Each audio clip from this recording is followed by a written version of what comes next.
Hey, Danny, how you doing, man? And that translates from Jagrafess to English. Hey up, Chuck, what's happening? Oh, that's incredible, Dan. I think that joke would be even better if you'd have told me that a couple of minutes ago. I know it would have been so much. Yeah, folks, I told Lewis I was going to do that because he said that exact sentence before we even started. He didn't. Because he can read my mind, and I've got a chip inserted into my brain that streams. You've got bloody all great the- holes in your head. What is it? Bloody great doors in your head. That's a fantastic line, isn't it? Yeah, it is. It is. But yeah, so we're doing Doctor Who, season 1, episode 7, The Long Game. Not the short game, the long game. Nope, the very I'm long a bit one. of a stickler, meeseeks. How about your short game? What about your short game? Yeah. Oh, so God, right. it Go on, was tell me who's in this. it was written by Russell T Davies. Well, hey. Great man. Wait a minute. I don't know who it was directed by. Jesus fucking Christ. Right, you carry on with the cast, and I'll Google who directed it. Okay. And it's starring Christopher Eccleston, Billy Piper, Simon Pegg, the guy who plays Adam, and some other people. It was directed by Brian Grant, Brian Grant. I'm the guy who plays Adam. Right. just writing that in. Well, I mean, there's no point, but good on you. There is. It's your completism. Yeah. Who plays Adam? Fuck's sake, I've just closed the tab. Jesus Christ. Get it open. The long game, Doctor Who. Come on. Fucking hell. Well, that doesn't say. IMDb. Come on. God, I hope this is worth it, listeners. It isn't. Who plays Adam? Bruno Langley. Bruno Langley. Okay. Now, the thing is, I hate Adam so much as a character that I feel like if I met Bruno Langley in real life, I would hate him. In spite of the fact he's probably alright. Yeah, I mean, sort of, maybe. Yeah, maybe he's probably alright. Maybe he's a decent person, we don't know. We don't know, never met him. Maybe he's as much of an insufferable dick as Adam is. Who Yeah, knows? maybe. One of my notes does actually say here, Adam's a cunt. So, there's that. Mine says Adam is fucking useless. Yeah, Adam is useless. Anyway, I've got some opening statements. I've got my cup of tea in front of me. I've got... The cat isn't here, she's downstairs. But, she's with me in spirit. Yeah. Let's make a podcast. She's there for you in spirit. A terrifying future that makes Twitter and the worst of journalism to create a fake news nightmare. Great performances in writing to boot. I mean, you're not wrong. Yeah, you're right. A frighteningly realistic depiction of a post-truth society. That's what I've got.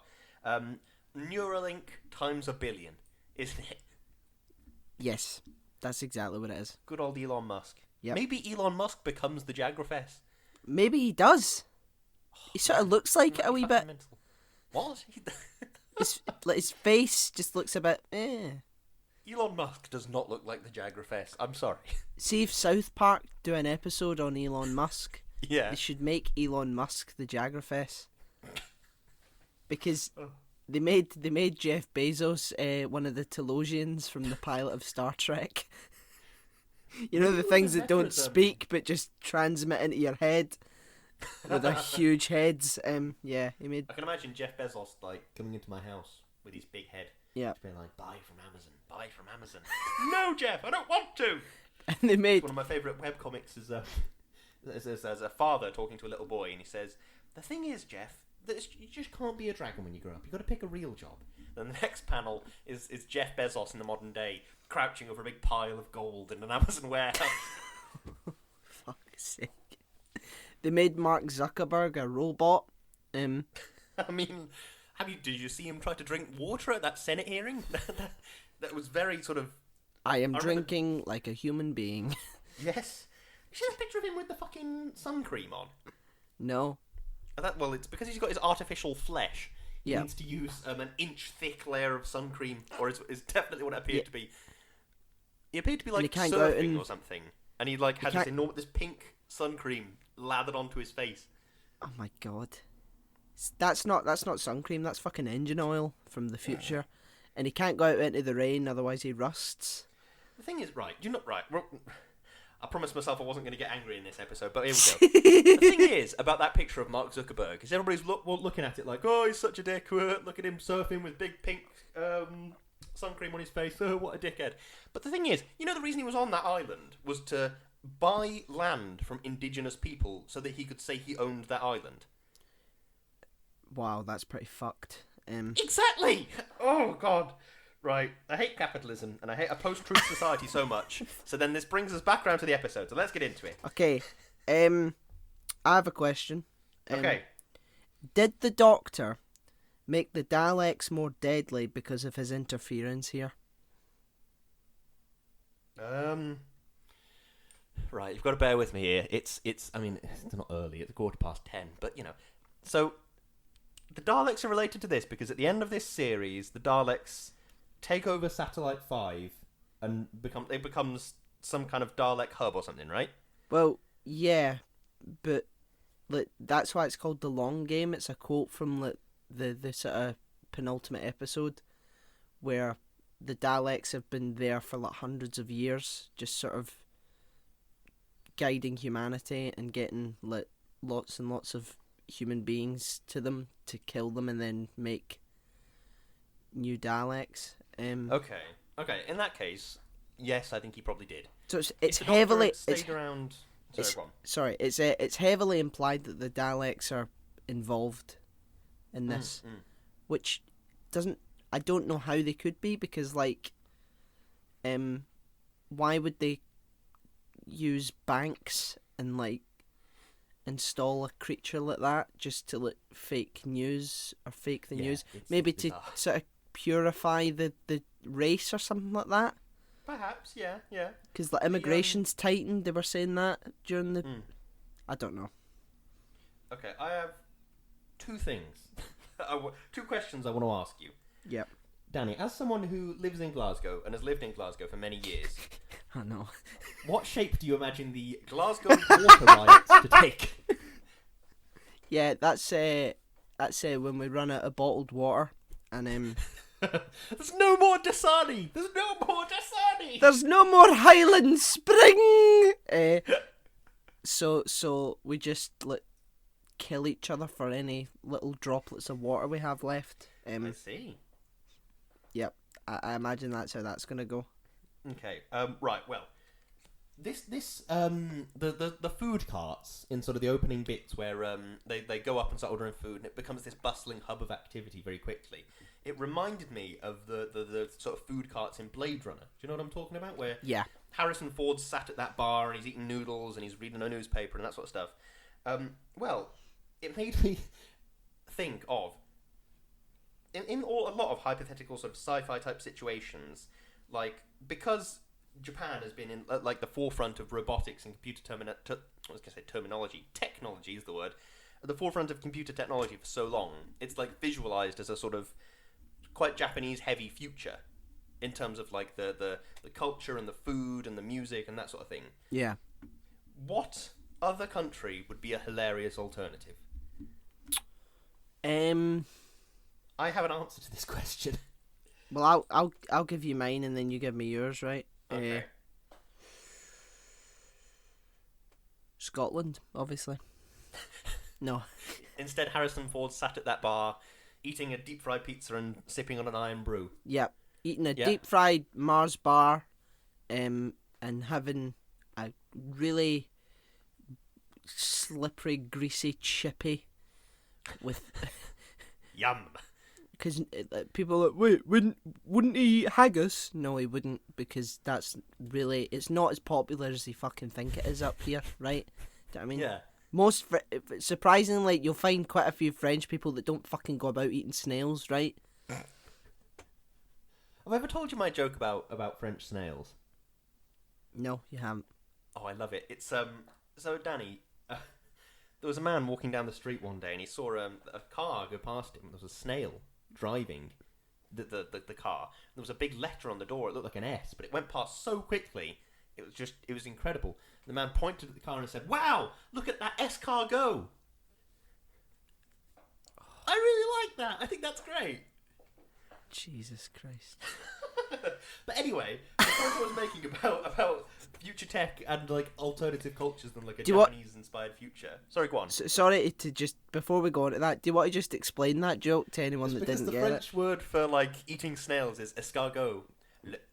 So like if you were in a French restaurant and you ordered escargot, they'd give you a plate of snails. There you go. So, but yeah, that I think that's really stupid. I really like stupid jokes. Any apologies you want to make, or no? Any? Well, it's kind of just a wordplay joke. I think it's good. Just get it out of the way now before you're cancelled on Twitter for the shittest joke. Yes, I apologise to all comedians, all French people for being such. I do tell terrible jokes. I think the worse a joke is, the better a joke is. Yeah. I like terrible jokes. Is that bad? No, I mean it's a good icebreaker because it removes everyone's ego if you tell a bad joke, I think. But anyway, this is not an original joke. This thing I'm about to say. Right. Okay. We've covered this extensively in the main podcast about how Amy Schumer is famous for picking up jokes from other sets and saying they're her own. This is not an original joke. I heard this on a podcast and I thought it was great. Right. What if a future tech society was heavily inspired by Italian society? So they had like big bowls of spaghetti at bars and like little floating herb gardens and like everybody was eating like pizza, and I just think that would be really cool. Little floating herb gardens floating about Satellite 5. Right. I'm sorry, that's the end of that. It's not really. That's the joke. It's funny. It's not really a joke. It's just got It's just an observation, really. Yeah, it is sort of an observation. But do you know, because you're such an honourable guy, you still feel the need to go, by the way, this isn't my original observation. This is a sort of bastardised version from another podcast. That's great. I love that. I love that you don't steal other people's shit.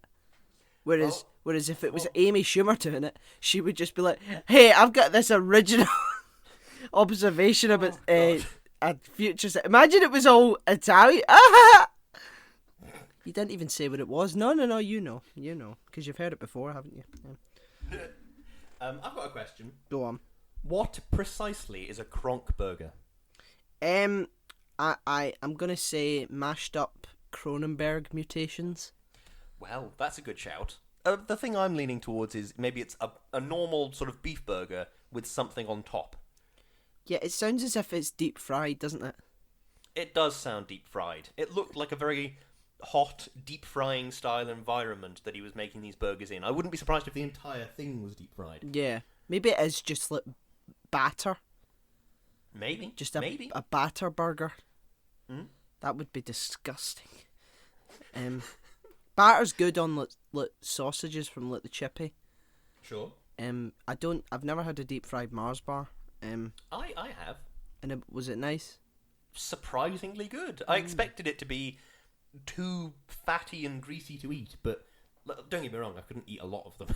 like Chloe and I think shared one, and it was all right. Yeah, it wasn't great, it wasn't terrible, it was pretty good. Because like the nougat and the caramel sort of become liquid in the extreme heat of the deep frying vat. Yeah. But yeah, it's kind of all right. Yeah. Have you ever had a pizza crunch? I have not. You have told me about this many times. Yep, deep fried pizza. So would you put pineapple on that, or? Oh my god. What? Pineapple on pizza is one like on its own. That's fucking shocking, right? But then having it deep fried with pineapple inside. Have you ever had a deep fried pineapple fritter from the chippy? No. It's amazing. Sorry, to quote Martin Freeman, no. Well, it is amazing. Or banana fritters as well. They're good too. Oh, fuck off. Right, we should probably actually talk about Doctor Who. Yeah, for a bit. let's talk about the show. Fun fact. Yep. Simon Pegg is a big fan of Doctor Who. I'm sure. And he wanted a part on it, so they gave him one. I like it very much. That's good. That's why That's why he's in this. I've got a bit of a question about Simon Pegg actually. Simon Pegg had a line where he's saying, right, they're no one, and they're on a census of everyone in the Empire. That doesn't make any... How did... What, and he's confused by that. It's like, well, couldn't they be from outside of the Empire? Couldn't they be from some other colony planet? Like, do you know what I mean? What couldn't it... Yeah, who but knows? they did say that immigration's tightened, and like Oh, okay. there so are maybe it's no just- yeah. there are no other species on board the satellite, so maybe it's like to everyone else it's just tightened a wee bit. There's not really, but like maybe to them it's just no completely stopped, and anyone else that gets in is just wait. Oh, who's that? Get rid of them. You know. Yeah, yeah. Also, how depressing would it be that... Ah, Oh, I've completely forgotten her name. One of the reporters says, "Oh yeah, on Satellite 5, you work on a level, eat on a level, sleep on a level." That's Yeah. just... Isn't that just kind of depressing? Yeah, it fucking. You're right. It is. Do you know what it reminds me of? It reminds me of a bit of history now, folks. It reminds me of Tsarist Russia. When- All right. That nice cheery period of history, yeah. Yeah, where like the serfs were like contained to their own sort of like sectors, and they weren't ever allowed to leave, and like because well, for one they couldn't afford to, and they just were told that they couldn't. It reminds me a bit of that. Yeah, I mean, I suppose you're right, yeah. I've got a bit of a question about the Jagrafess, because they glossed over quite a lot of world building very quickly. Yeah. Thing one, what's in it for the consortium of banks? If Simon Pegg represents what, as a direct quote, a consortium of banks, Yeah. how are they making money out of the news, the fake news session? Are they saying, oh yeah, the only way to cure the space flu is to have an authentic such and such product? Is that the idea? Is it kind of weird news product placement? I'd imagine so, but probably like these banks are run by the evil alien Daleks. threat. Join our banks, Oh, okay, yeah, okay, I get it. and probably that kind of makes sense, I suppose. yeah. Immigration needs to tighten because of all the alien banks that are shite. So just use ours. The space sun. The I suppose it could just be the sun. The sun is in space. the millennial male, or the hyper male. But anyway, right. If the Jagrafess, it's this enormous being. They go into great detail to describe it as this enormous being. Yep. And it has a 3,000-year lifespan. Yep. How did it evolve to that point? But it also needed an enormous cooling system to maintain it and keep it alive. So I don't know where it's from, because Yeah, it's is like it from a cold planet, maybe? Or did the Daleks just genetically engineer it? maybe it is a Dalek that they've Yeah, maybe it's genetically engineered a bit. just a mutant or something like that. But it had like a really long, ridiculous name that was too Yeah. fast for anyone to remember. Do you know what? Let's go into fandom. They'll always say something about it. Let's have a look. While you're googling fandom, I would like to say what Adam should have said when he went to get his brain chip implanted. Right, go on. Hello, Jackie. That's The first time I watched this, I remember Chloe and I were sat. I was watching. I think she was crocheting or reading or something, and we both just went, "Oh my god!" Pointed her out. That was, yeah. If you don't know the idiotic reference I'm making, the person that puts the door into what's his name? Into Adam's head is played by Tasmin Grieg, who is also in a very successful sitcom called Friday Night Dinner, which I really like. Danny really likes. Yep. If you haven't watched Friday Night Dinner, what are you doing with your life? Watch it. Indeed. It's really good. I agree with you, but I've got fandom up now, so I'm going to read that. Okay.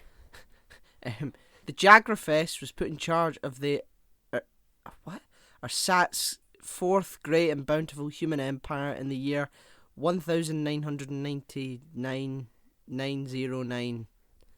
Right. I butchered that. Away from its home planet, only a facility like Satellite 5 could produce enough cold air to sustain it. If no cold air was supplied, the Jagrafess would overheat and explode spectacularly. The heat from floor 500, where the Jagrafess was installed, was channeled away to the rest of the station, allowing the Jagrafess to remain in a cool climate. Yeah, we know all that. The Jagrafess itself was a pawn of the Daleks, part of a stratagem spanning several hundred years. After its death, the Daleks went on to other stratagems and renamed the satellite to the game station. Okay. So it was just a pawn installed by the Daleks. Yeah, so Presumably it was paid off by the Daleks, or somehow it manipulated into doing it. Yeah. I still don't really understand that, but I don't understand why they would need to I suppose if you have complete control of the human empire, you can basically do whatever you want with its people. Yeah, if you suddenly need a crop of however many people to make into Daleks, you can say, oh, there was a gas mains explosion at such and such a place, and then if anything, people will just consider a Dalek took my husband, and that becomes a conspiracy theory because you control the. I mean, I'm doing air quotes on a podcast, but the news. Do you know what I mean? Yeah. I mean, I think the satire here is brilliant because it's so parallel to our own time, where the facts are just becoming so much harder to determine now. The president is supplying alternative facts. Is he now? Alternate. Oh, good. We need a wee change, don't we? Mix it up a bit. Fuck's sake. Like these.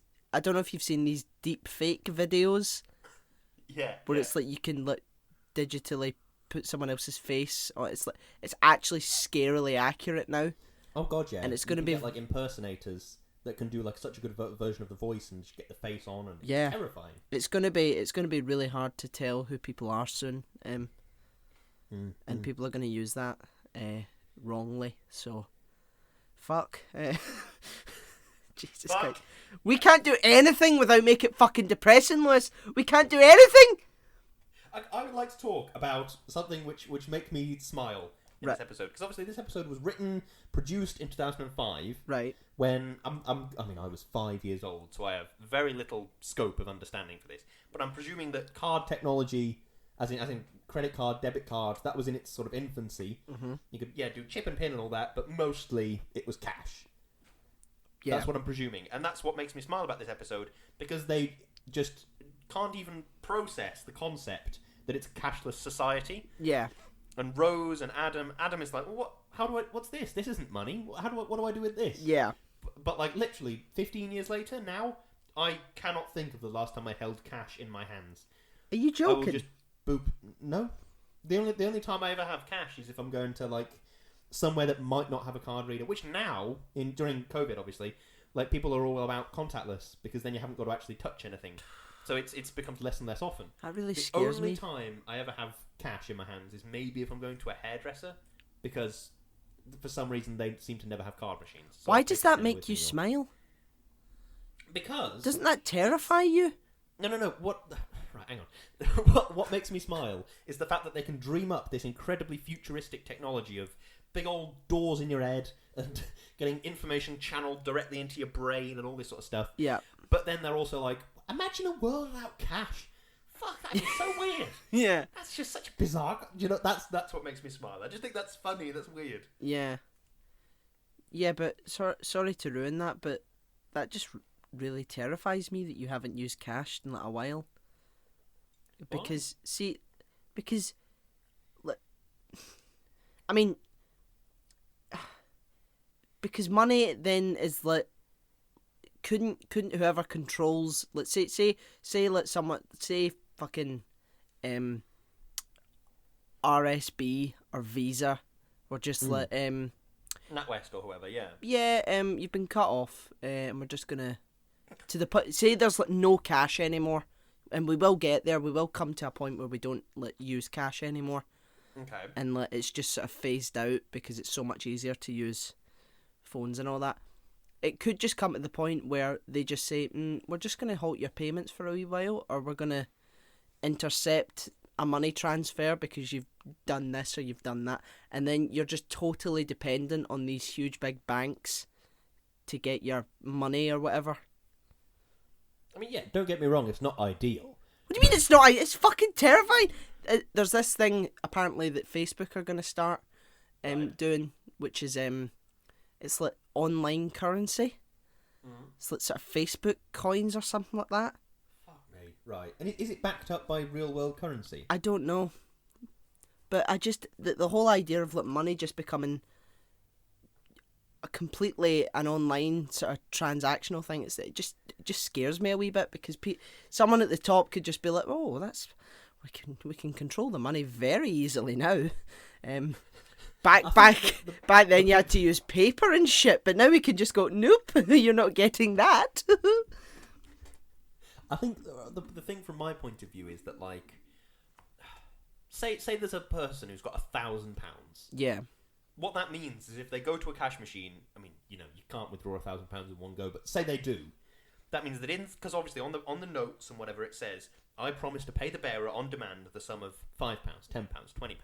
Yeah. But what that means is if you take all those notes to the Bank of England and give them to a person, they will in exchange give you that amount of gold. Uh-huh. Because that's what backs up the inherent value of our currency. So I just don't... The fact that it doesn't matter whether there's the paper step in there or not, money in my bank account will still be worth the same equivalent of gold. I understand the worry of sort of NatWest being able to say, no, don't want you to have to buy those crisps today, or imposing some kind of legislation in which Boris Johnson's latest healthy eating initiative, where he says, no, you've had 3 Cokes this week, you can't have another one. Yeah. Or do you know what I mean? That is scary, but I think the inherent sort of market force of currency, I think that's too powerful for banks to have any kind of incentive to try and stop transactions from happening. Because banks do better when the economy is high and good. So it's in their best interest to make people spend money. It is, but if it's coupled with like everything being online and everything being transactional, and say a fascist gets into power, right? And then the entire, I know, pretty grim, and then they just change the entire governmental system. It's not always in a fascist's interest for the economy to do quite well. It's always in their interest to just have complete control over the populace. Okay. So they could then just say, right, okay, banks, we're going to stop these people from buying shit. We're going to stop these people from getting money and spend it. So it's like, that's what I'm worried about, where legislation sort of compels the banks to just cordon off certain groups of people from spending and buying things, and then they just become poor and destitute. That's what I'm worried about. I think this comes down to the fundamental difference between us of, like, I view the good in humanity and you view the bad in humanity. I mean, do you really think that that's so far-fetched? Yes. I honestly Really? do. Yes, because to control the population, saying you can't do something is not powerful. Saying you can do this specific thing and it's better than these alternative things, that's more powerful. Do you see what I mean? Yeah, I mean, I see where the world is going, and it doesn't look very rosy to me. I don't know how it can be rosy to anyone at the moment. I think that's like the consensus between everyone. It's like things are getting worse, but it's just for different reasons. I do know exactly what you mean. I think it's I mean, we're getting very existential here, but like, I think when you do see the political landscape as it is, and you think, well, this is shit. The only thing you can do is your part in the world. It's about, like, that old thing, which is a saying that I think my parents used to tell me all the time, and I hated it, but it does ring true. Is you can't be the best. You can't do everything. You can only do your best. Yeah. You can only make your contribution to society. So, as much as I can't bail out the national debt, I can make some cupcakes and take them to my neighbours next door, and then they're having a nicer day. Yeah. Do you know what I mean? I can improve the quality of life for people around me. I just think maybe that's what it takes. Maybe that swing of positivity is what it takes. Yeah. I'm going to have to completely disagree with you there. But I think that's just us. I've always been very pessimistic. You've always been very optimistic. That's why the show works, Lewis, because there's good foil for both sides. Where it's like, yeah, I want to give my friend's cupcake. Yeah, but Lewis, there's a fucking army walking down the street, mate. And concurrently, or oppositely, oh, I hate life. Everything's shit. It's like, Daniel, but it's sunny outside. Why don't you just relax and have a beer in the garden? Do you know what I mean? It's a good balance. Yeah, I know what you mean. It's just like, oh god, how can we bring this back round to Doctor Who? There's a balance, and we only say true things on the podcast, which is the opposite of this Doctor Who episode. Which fucking something. Anyway, Rose is quite an optimistic person compared to the Doctor's sort of yes. Yeah, there you go. So I'm Billy Piper, and you're Christopher Eccleston. Yeah. Well, Dan, wow. You're gonna make a really shit Thor film. That must be really shit for you. Not that Rose is bad in any way, but just, you know, she's a bit jealous, isn't she? She gets a bit jealous later on in the sort of penultimate episode. Like, the Doctor speaking to Linda with a Y from EastEnders, and you can just see Rose's face, like, absolutely fuming. To be honest, I don't even.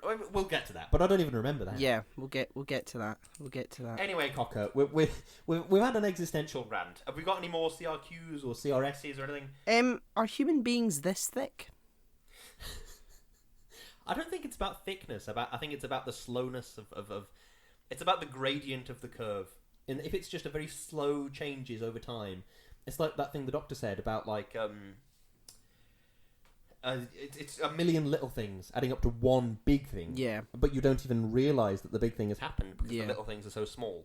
I think it's about pulling the wool over people's eyes. I think people don't want to see the bad things happening in this world that the Daleks are slowly taking over. Yeah. No, it's. I mean, I've got a weird one. Go on. They installed nanotermites in Adam's throat without his permission, who freeze his vomit. Is that not a bit concerning? They were just like, oh yeah, while we were there, in your forehead, we put nanotermites in your throat. Yeah, I don't. The thing is, I don't think that this society are big on permission and consent. I think they're pretty all right with breaking that rule. I'm sorry if if we got a bit deep, folks, but you can't talk about this episode and not talk about the societal consequences. Yeah. I mean, it's so satirist. It's unbelievable. Oh God, yeah. It's like fucking. Do you know what it would be like? It would be like going to the supermarket and saying you're there for the music. Do you know what I mean? It's like, no, you're not. You're there for the fucking food. There are a lot of funny things sort of in the episode of just bits like, oh, Adam gets his comeuppance. You've got a great big door in your head. But yeah, it is at its core a satirical episode. Yeah. Yeah. It's funny. What's the next episode about? Is it a happy one at least? Oh shit, that's a good question. Bet it isn't. Bet it's miserable. Bet it's. Bet everything's fucked. I bet. Next episode is Father's Day. Oh, for fuck's sake. Oh. Yeah. That Rose time paradox, which she tries to save her dad from dying. Yeah, it's that good old. Fucking hell. It's that good old family heartwarming one where our dad's. Fuck's sake. Let's just go to the next one after that. The Empty Child. Oh yeah, I mean that one's spooky. So maybe we can have a good spook in that one. Yeah, and then that's the two-parter. So it's the Empty Child and then the Doctor dances. Then it's Boomtown. Yeah. With the Slitheen. That's a pretty good one. There's a Slitheen in it. Yep. And then it's the last two. Bad Wolf. And the Parting of the Ways. Parting of the Ways, yeah. Well, who doesn't love a few Daleks, eh? Oh aye. Right, for the Void podcast, let's make sure I do some nice cheery films for a bit. I can't cope with all this sadness in the whisper, and then because we did the podcast about Toy Story 1 and 2 yesterday, and it got really dark and depressing at the end. Like, fuck me! Can we not just do some happy films for a bit? Well, do you know what? Do you know what to do, Lewis? Find What? some happy films, right? I'm tasking you to find some happy films that I cannot ruin with my horrible dark mind. Okay. I mean, it's gonna be hard because I'll find something. We all know it. I ruined Toy Story. I can fucking ruin whatever else you throw at me. I've got one in mind already. Would you like to hear it, or would you like me to keep it a surprise? No, go on, tell us. How about the Lorax? I've never seen it. It's really good. Okay, It's absolutely slept on. It's really I'll good. give it a watch. That'll be after Toy Story. We'll do the Lorax. Right, okay. Danny will make that depressing. Yep, that's what I do. That's what I'm good at. Ruining things for everyone else. Yep, perfect. Right, well, I think that might have to be the end of it. Have you got a closing statement, Cocker? I do, yes. The facts are becoming more blurred, so let's be very careful to know the truth. Great episode, ha! See how I made that cheery? Everything's fine. Okay, this is what sci-fi is all about. Prophetic descriptions of terrifying futures to scare you out of following the wrong path. And yet, here we are anyway, in spite of 1984, this and countless other pieces of media, with the same message. Still, at least there's no brain doors. Do you know... See, the people who make these sort of like, into the future sort of terrifying dystopias, they must just be like, what was the fucking point of me doing that, man? Why did I even fucking bother? You just went ahead and did it anyway, you stupid fools. Yeah. God's I sake. reckon, what was his name? Aldous Huxley? It's something like that. Aldous Huxley, yeah. He's wrote Brave New World. Now he's spinning in his grave a million miles an Yeah. hour. I think, what the fuck is going on out there? You prickly pricks, you've doomed us all! Right, come on. Have we got some credits? Yes, I am on Instagram at O'Hiram. I'm on Satellite 5 as... Facebook as Daniel K. Actor. I'm on Twitter at Gerzo2000. What are you on, Lewis? I am on Instagram at Lewis_Brindley. I have a Twitter, which is at LewisBrindley4, and I have a Facebook page called Lewis Brindley. Excellent. Helpful because it helps me remember my own name. Yep. Because we all know how often you forget that. What? We are on Podomatic, we're on Spotify, we're on Apple Podcasts, we have a YouTube channel, we're on Deezer, we are on Google Podcasts, we're on the Telosian Network. I mean, we may or may not be on Amazon Podcasts. We have a PayPal donate button, and we're also on Patreon. Way. Yeah, and we want to thank our wonderful, wonderful patrons. Thank you so much, guys. Yes, thank you. Chloe, Darius, Sophie, Peter, Aditya, and Richard. Thank you so much. Yes, thank you so much, one and all. You make the show possible, and for some bizarre reason, you like hearing us get all depressing about the future. Yeah. Thank you very much for listening. Thank you for supporting us. I love the little community we've got. It means the world. Please stay. We also have merch. Yeah, we do. Loads of the stuff. Loads. We sell tote bags, we sell mugs, we sell t-shirts, we sell jumpers, we sell stickers. Loads and loads of stuff. We sell Kronk burgers, we sell pajatas. What other shit from Doctor Who? We sell that cup of tea that gets made for Rose in that episode where they're in Wales and there's ghosts. Yeah. And we sell plumbuses. We do, yes. Yep. I'm looking at the merch store now anyway. We sell a fantastic tote bag that I genuinely love. We sell a mug, t-shirts, socks, hoodies, phone cases, stickers, loads of stuff. Yeah. If there's any merch you would like, get in touch. We have the email address, what is it? Shouting into the void contact@gmail.com. Yes. We've got like social media, you can comment on the show, you can do all sorts of stuff. But let us know if there's anything you would like. We are happy to work with you, we're happy to do whatever. Definitely. And last but certainly not least, we are partnered with a fantastic company called Number 12 Crochet Avenue. And Lewis, would you like to take it away? I would love to. In a much more happy note, yes. Number 12 Crochet Avenue is a crochet company run by my amazing wife. She crochets, she's incredibly good at it. It's absolutely stunning. She does all sorts of things, from little tiny triceratopses to scarves to gloves to baby blankets to everything. She's doing like a sort of shawly thing that's really cool. The Instagram is at Number 12 Crochet Avenue. There's no spaces or punctuation or numbers or abbreviations. It's just them words. So go and check it out. It's a really cool Instagram. The Instagram, as I always say, is Chef's Kiss. So go and take a look. even if you aren't considering buying anything, it is a beautiful Instagram. Definitely worth a look. Thank you. Thank you. I like your description of Chloe's Instagram. Chef's kiss. Yeah, I like that. It's a good way to sort of round off a really depressing episode.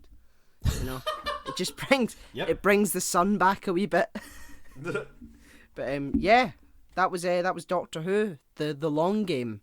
Indeed, it was. Yeah.